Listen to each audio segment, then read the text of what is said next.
지금부터 아팅쌤의 썰렁한 교리를 시작하도록 하겠습니다. 이번 시간에는 남유다의 개혁임금 히즈키야와 요시야 사이의 므낫세와 아몬 임금에 대해서 알아보도록 하겠습니다. 히즈키야가 죽고 그의 아들 므낫세가 뒤를 이어서 유다의 임금이 되게 됩니다. 므낫세는 12살의 임금이 되어 55년 동안 유다를 다스리게 됩니다. 이 므낫세는 남유다에서 가장 오래 통치한 임금입니다. 그런데 므낫세는 히즈키야와는 달리 하느님 눈에 거슬리는 악한 짓을 저지르게 됩니다.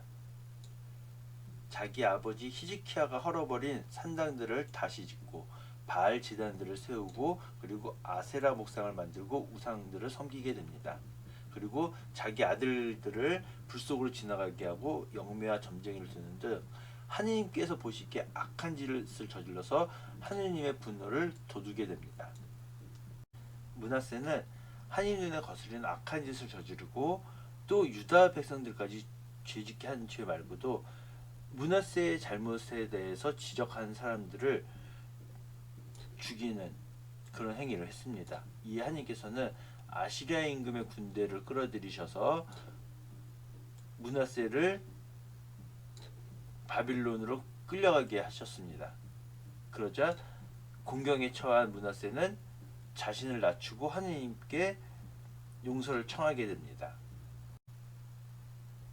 바빌론에 끌려갔다가 회개한 므낫세는 성전에서 우상을 치우고 자기가 세운 제단들도 성 밖으로 던져버리게 됩니다. 그리고 므낫세가 죽고 그의 아들 아몬이 임금이 되어서 2년 동안 유다를 다스리게 됩니다. 아몬 역시 므낫세처럼 악한 짓을 저지르게 됩니다. 아몬의 신하들이 아몬을 거슬러서 궁전 안에서 아몬을 살해하게 됩니다. 하지만 유다 백성들이 모반한 자들을 모두 죽이고 아몬의 아들 요시야를 임금으로 세우게 됩니다. 아몬의 통치를 보면 아몬은 므낫세가 하던 대로 하나님 보시기에 악한 짓을 저질렀습니다. 당연히 하나님의 길을 따라 걷지 않았죠. 그러자 아몬의 신하들이 아몬을 거슬러서 모반하여 그를 죽이게 됩니다. 하지만 유다 백성들이 아몬 임금을 모반하는 자들을 모두 죽이고 그의 아들 요시야를 임금으로 세우게 됩니다. 열왕기 하권 12장에도 요아스의 죽음에 대해서 나오지만 역대기 하권이 좀 더 내용이 나와 있기 때문에 역대기 하권 말씀으로 썼습니다. 요아스가 여호야다 사제의 아들을 죽인 일 때문에 그의 신하들이 모반을 일으켜 그를 침상해서 살해하였다. 이 요아스 임금이 처음에는 여호야다 사제가 살아있을 때는 하느님 말씀 잘 지키고 그랬는데 여호야다 사제가 죽자 하느님을 잘 섬기지 않고 우상 숭배라고 그렇게 됐어요. 그것에 대해서 여호야다 사제의 아들이 간언을 하니까 여호야다 사제의 아들을 죽이게 되죠. 그 일로 인해서 신하들이 요아스를 죽이게 되죠. 그리고 요아스의 아들인 아마치야는 왕권이 튼튼해지자 아버지를 죽인 신하들을 죽이게 됐죠. 남유다에서 요아스 임금과 그리고 아몬이 신하들에 의해서 죽임을 당한 왕이 되죠. 개혁 임금이었던 히즈키야 죽음 이후 남유다가 멸망할 때까지 100년 정도 걸리게 됩니다. 개혁 임금이었던 히즈키야가 죽고 나서 므낫세, 아몬, 그리고 또 다른 개혁 임금인 요시야, 그리고 여호아하즈, 여호야킨, 치드키야, 그리고 멸망까지 100년이 걸리게 됩니다. 히즈키야의 아들인 므낫세는 성경에서 가장 오래 통치한 임금, 46년을 통치했는데 역대기 기록은 55년이라고 합니다. 그리고 가장 사악한 임금으로 성경에 기록되어 있습니다. 므낫세에 대한 평가는 아시리아에서는 최고야, 굉장히 충성스러운 애야 라고 평가를 했고, 열왕기 저자는 최악이야, 지금까지 이런 임금은 없었다, 아마 앞으로도 없을 것이다 라면서 최악의 임금으로 므낫세를 선정하게 됩니다. 그런데 인간적인 관점에서 므낫세 당시의 아시리아를 보면 아시리아는 최전성기를 달리고 있었습니다. 사네립과 에스라돈, 아수르바니팔 이렇게 세 명의 최전성기 황제들이 아시리아를 통치하고 있었을 때였죠. 그리고 에스라돈 때에는 멤피스, 하이집트를 점령했고요. 그리고 아수르바니팔 때는 테베까지 점령을 한 가장 아시리아가 국력이 강했을 때이고, 그리고 므낫세의 아버지 히즈키야가 아시리아에게 제발 봐달라면서 은 300탈렌트와 금 30탈렌트를 바쳤죠. 이렇게 어려운 때 므낫세가 어찌 보면은 아시리아에 기대는 게 인간적으로 보기에 옳았을 수도 있죠. 그리고 아시리아의 정책 때문에 다른 피지배 계층이나 뭐 메디아, 페르시아 등에서 반란, 여러 군데에서 반란이 일어나게 됩니다. 이렇게 정신이 없을 때 아시리아의 지배를 받고 있던 이집트에서 26왕조가 나타나서 이집트가 독립하게 됩니다. 그리고 아시리아에서는 므낫세가 이집트에 붙었다라고 생각을 하고서는 므낫세를 잡아서 바빌론으로 끌고 가게 되죠. 그리고 바빌론으로 끌려간 므낫세는 여기서 회개했다라고 성경에서는 기록하고 있습니다. 그런데 열왕기에서는 므낫세의 회개에 대해서 기록하지 않았습니다. 그런데 므낫세에 대한 회개 이야기를 역대기는 왜 기록했는가?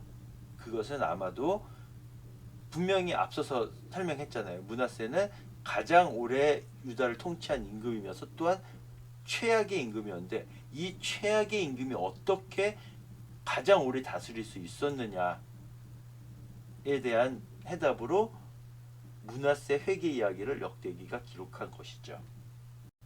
므낫세는 12살의 임금이 되어 예루살렘에서 55년 동안 다스리게 됩니다. 므낫세는 하나님께서 쫓아내신 이방 민족들의 역겨운 짓을 따라서 악한 일을 저지르게 됩니다. 그리고 히즈키야가 헐어버린 산당들을 다시 짓고 바알 제단도 세우게 됩니다. 그리고 자기의 아들을 불속 지나가게 하고 점쟁이들을 두고 이렇게 하나님 눈에 거스르는 악한 짓을 많이 저질러서 하나님의 분노를 돋우게 되죠. 므낫세는 이렇게 여러 가지 악한 짓을 저질렀고, 그리고 유다인들까지 죄짓게 했죠. 그래서 하나님께서 엄청난 재앙을 유다와 예루살렘에 내리겠다라고 말씀을 하시게 되죠. 므낫세는 이렇게 악한 짓을 저지른 것 외에도 자신에게 올바른 소리를 하는 사람들을 많이 죽여서 하나님의 분노를 돋우게 되죠. 그리고 열왕기에서는 그냥 므낫세가 죽고 아몬이 뒤를 이어서 임금이 되었다. 즉 므낫세가 회개했다는 기록은 열왕기에서는 기록하지 않습니다. 아몬은 22살의 임금이 되어 예루살렘에서 2년 동안 다스리게 됩니다. 아몬 역시 하나님 보시기에 악한 짓을 저질렀고요. 그러자 아몬의 신하들이 아몬을 거슬러 모반해서 그를 죽이게 됩니다. 하지만 유다 백성들이 아몬 임금을 모반한 사람들을 죽이고 그의 뒤를 이어서 요시야를 임금으로 세우게 됩니다. 므낫세는 12살의 임금이 되어 예루살렘에서 55년 동안 다스리게 됩니다. 그리고 므낫세는 하나님 보시기에 악한 짓을 저질렀고요. 아버지 히즈키야가 무너뜨린 산당들을 다시 짓고 바알 제단도 세우고 아세라 목상을 세우고 여러 우상을 숭배하게 됩니다. 그리고 베노니 골짜기에서 자기 아들들을 불속으로 지나가게 하고, 그리고 영매와 점쟁이를 두었죠. 그리고 그렇게 하나님 보시기에 악한 짓을 저질러서 하나님의 분노를 돋우게 됩니다. 그리고 자기가 만든 우상을 하느님 집 앞에 세우죠. 므낫세는 이렇게 유다와 예루살렘 사람들을 잘못 이끌어서 그 어떠한 민족들보다 더 악한 짓을 저지르게 만듭니다. 하나님께서 므낫세와 유다인들에게 말씀하셨지만 그들은 하나님 말씀에 귀를 기울이지 않았습니다.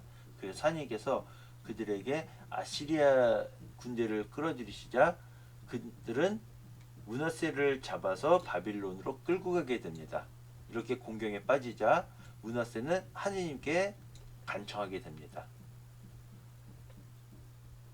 하느님의 자비로 되돌아온 므낫세는 자신을 낮추고 우상을 치우고 그리고 하느님의 제단을 수리하고 친교제물과 감사제물을 바친 다음에 하느님을 섬기라고 유다 백성들에게 본부하게 됩니다. 하지만 백성들은 하느님께 제물을 바치긴 했지만 산당에서 제물을 바치게 됩니다. 므낫세가 죽고 아몬이 22살의 임금이 되어 예루살렘에서 2년 동안 다스리게 됩니다. 그런데 아몬 역시 자기 아버지 므낫세처럼 하느님 보시기에 악한 짓을 저지르게 됩니다. 그래서 그의 신하들이 그를 모반하여 그를 궁전에서 살해하게 됩니다. 하지만 유다 백성들은 아몬을 거슬러 모반한 사람들 모두 죽이고 아몬의 아들인 요시야를 임금으로 세우게 됩니다. 지금까지 들어주셔서 대단히 감사합니다.